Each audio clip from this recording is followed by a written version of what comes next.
All right. So it comes to this point in the show where and this has happened before, where we try to figure out how this isn't the worst Harmontown ever. Like, what is it? What do we do? We're going to go for broke. We're going to do something. Okay. So we have to close up the show. We have to go to a weird, personal, revelatory, exciting, interesting place. Okay. Help me out. All right. Weird, personal for you and I. I don't know.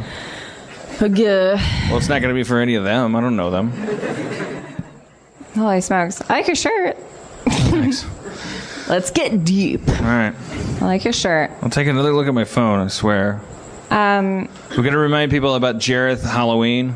Everybody dress as Jareth this Halloween. Jareth from The Labyrinth. Did we announce that Jeff has hired a costumer for his costume? It's true. This shit is on. We were having a conversation about Halloween, and yeah, Jeff hired a costumer. He told us he was going to a fitting for a television show. Yeah. And then we were hanging out with him, and he had to go several times, and I was like, what is your fitting for? And he's like, oh, I'll tell you. Because he's not a liar and didn't want to lie, and told us that he was getting fitted for his costume. So we gotta measure up. Jareth. Yeah. Jareth is a character. I'm very excited because that movie meant a lot to me as a kid. A big deal. Shaped me a lot sexually. You know what meant a lot to me is RoboCop. If I ever get the nuts up, thank you, gentlemen, ladies. If I ever get the nuts up, I'd like to make a really good RoboCop costume. And I heard they're remaking RoboCop. They're remaking everything. I'm not gonna. I feel like I'm being baited to go. Oh, don't remake it. I don't care. Just bury me. Dan. Bury me in your remake. Pete Moss, I get what you're doing. You're telling me that you don't care if I come to the movies anymore. I get it. It's not my money that you're after. How about this? It's 18-year-old people. I don't know what Total Recall is. I don't know what RoboCop is. I feel... How do you think that makes me feel, Hollywood? It's a bummer. RoboCop's a perfect movie. You don't have to, fucking... As your... What the hell? First of all, here's the thing. Fucking... You know what's great about RoboCop? It wasn't a goddamn remake! What the fuck?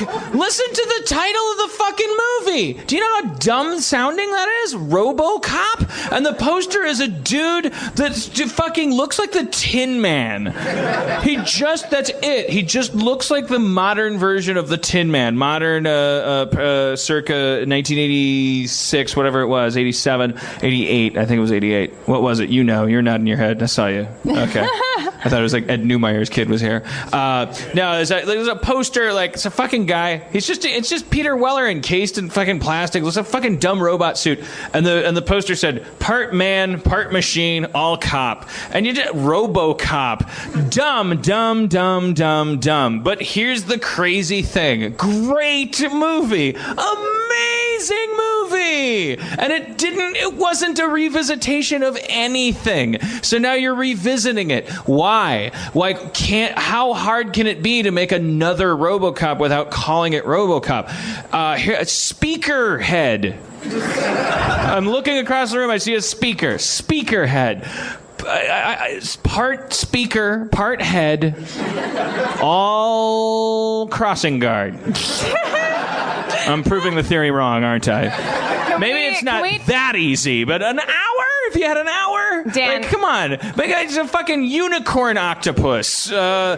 Shoe hamburger. Salt giant.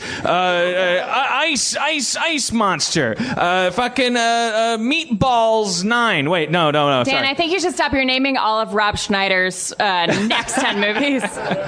Dan, lumber, giant termite. Dan, giant anything. Giant. Dan. We haven't made everything giant. Just give me a second, baby. I'm talking to friends. I'll be to bed in a second.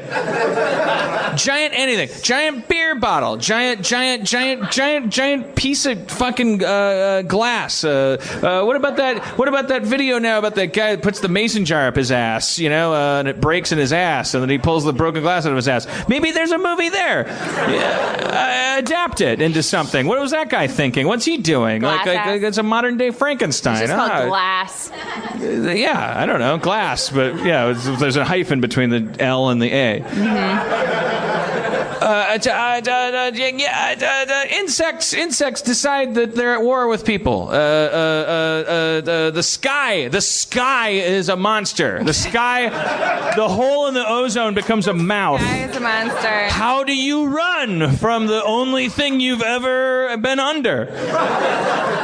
Fucking done. Taking 90 minutes to write it. It's called Chicken Huge. Maybe it's good, maybe it's bad. Make 10 of them. One of them's going to be good on accident. Die Hard wasn't made by geniuses. It was just fucking stop it. Knock it off. Stop trying to figure out the system of how to guarantee your movie's going to make money based on the variables of, well, you take Matt Damon and you put him in it, and then you take this thing that is Where the Wild Things Are. That was a hit book. And then you shoot it in 3D and you guarantee the overseas. Come on, man. Like fucking people used to wing it a little bit. Dan hates romantic comedies because he hates the idea of people cheating on people, and he's convinced that every romantic comedy is about people cheating on people. And recently Dan and I got in a very, very big fight because I never ask Dan to watch romantic comedies with me, but I wait till he's asleep. And then I put on a romantic comedy, and I was watching the 5-Year Engagement with Alison Brie from your fucking show. It wasn't a 5-year engagement. No, but he was asleep. It was a 2-year relationship, and then they broke up for 2 years, and then they got back together. Herman, first of all, didn't watch the movie. I watched enough of it. You didn't watch any of it. He woke up in the middle, like in a fever dream, and it was like, the fucking romantic comedies, movie industry, you cheat on somebody, get together, and no, I want to be with somebody, and I kiss them. Like, insane. I realize I want to be with you because I kissed this person. Then we're in love. That fucking make a million movies. It's like going to a salt restaurant. It's a seasoning. Romance is a fucking seasoning. It's not a plot point. Adam, you're killing me. You're killing me. No, I don't disagree with you. He hadn't watched the movie. I watched it when he was asleep. I leaned over and I was like, "Oh, I'm sorry, Dan. Don't be upset." And I kissed him. He shoved me off of him. And he's like, "Fucking cheating," he just associated me with the cheating in the movie. You're not putting this. I talk in my sleep. He was asleep, and I was asleep. That's not. You're making everyone think I'm a weird Scarface character. I talk in my sleep with all this cocaine and then these guns, and they were his friends. I talk in my sleep. Will you tell him the thing I said? What was the thing? Which thing? You talk in the sleep. You sleep all the time. The shittles thing. Dan talks in his sleep all the time, and sometimes I can understand it. I write it down, and it sounded like a movie pitch. And I can remember it. He said it's the 70s. I said it's the 70s. But it's the 70s. What was the middle part of it? They're all shooting us. Yeah, they're all shooting us. Company. Shittles. Shittles. It was like a pitch. It sounds good. I'm developing in my sleep. It's the 70s in a world where disco is the way you dance, and bullets are what you use. Shittles. Don't make them angry. They'll dance all over you with their poop. They'll dance all over you. I'm just saying, you. Here's the thing about movies. Yeah. You can just make them up as you go. Speaking of making them up, Dan and I did an improvised movie like a month ago. Where's this going? Could we get a suggestion of a moody title? Wait, you want to close the show with more improv movie things? Can we hash out the rom-com thing? Because when you and I talk about it and there's no one else around, it's seriously, I swear to God, it sounds like a bit. We've never fought about anything more severely. Here's the thing: I never make you watch them, and you get mad at me for watching them, and then tell me that it's not a big deal that I watch them. I don't make you watch them. I just don't want. You don't make me watch them, but then I go like, well, I go to the sci-fi fantasy section, and you kind of like, come on, you roll your eyes a little bit. No, I don't. the time that you're talking about was after a very big fight we had where you were in the wrong, and I made a bit saying like, well, I thought you were gonna go to Exactly. And then it became we got in a fight about something else. You went and to you the were bathroom, drunk and I was I started sober. picking out a movie, and I came back and you looked at the section I was looking in, which is what I would like to call movies about things. But Dan, I watch exclusively sci-fi with you. I don't make you watch anything you don't want to watch. I like watching sci-fi. I like watching all those things. I'm perfect.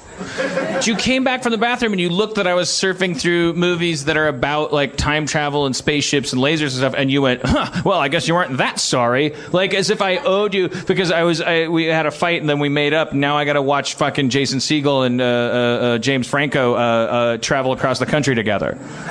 Like I don't. Had the fight. The fight started because I made a joke like, "Well, I thought you were gonna turn on some romantic comedies." So he's like, "Well, what do you want? A Jason Segel, Stephen Crow?" Like as if that's those are the only movies I like. I like romantic comedies. Those guys make my romantic comedies. I watch every single romantic comedy.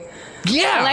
But like I know they're shitty. Well, Dan, Jesus, really I know that movies about octopus monsters are shitty, but they're about something. It's like there's always a guy, no matter how bad. Yeah, and I don't discourage you from watching them ever. You did when you came out of the bathroom. It was a fucking bit. God damn it! It was a bit. It was a bit. You're a bit. You're a human bit, and yeah. I'm telling you, man. I'm just saying. Movies about people that fall in love and then fall out of love and then fall in love again. It's like eating ketchup.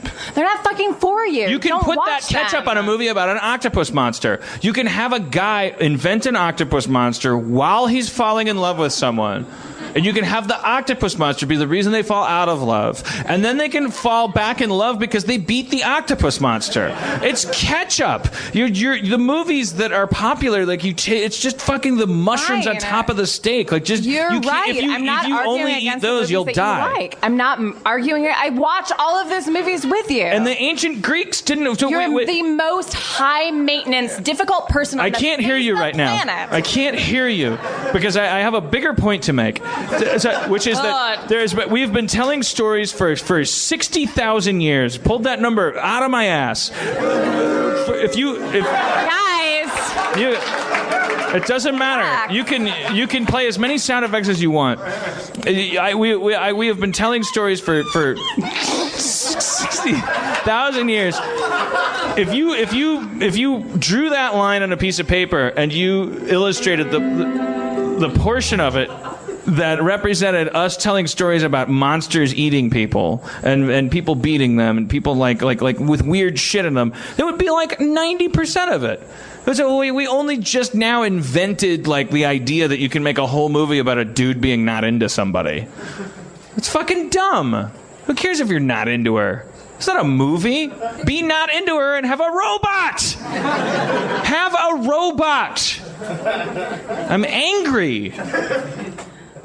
I don't think you're wrong. What about Deadly Friend? That was about a guy. He liked a girl and she died and then he turned her into a robot. That's pretty cool. We have to end this show.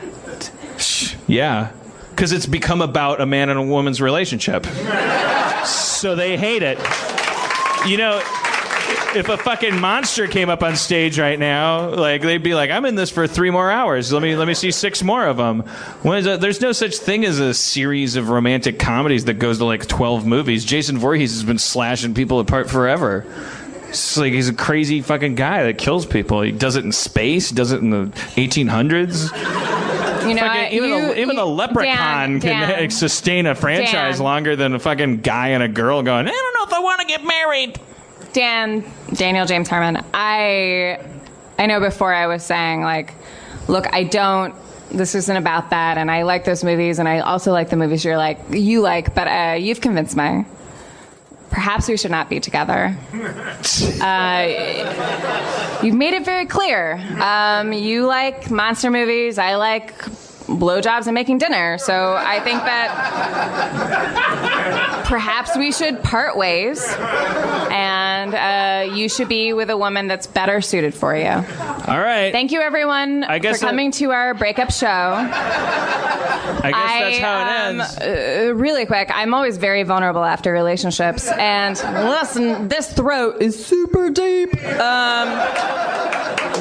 And I'll listen to you. I have this problem where I just like listen to you, and I'm really interested in things. I'm like really smart and stupid. So if you want me to listen to you and talk to you for a while and blow you and love you and care about you, then I'm available. I'm also I know this is a big bummer, but I'm not crazy or like emotionally dysfunctional. I don't think so. Okay, all right. So I'll be in the parking lot and I'm just on my gonna go down to my secret laboratory and mourn the loss of our relationship.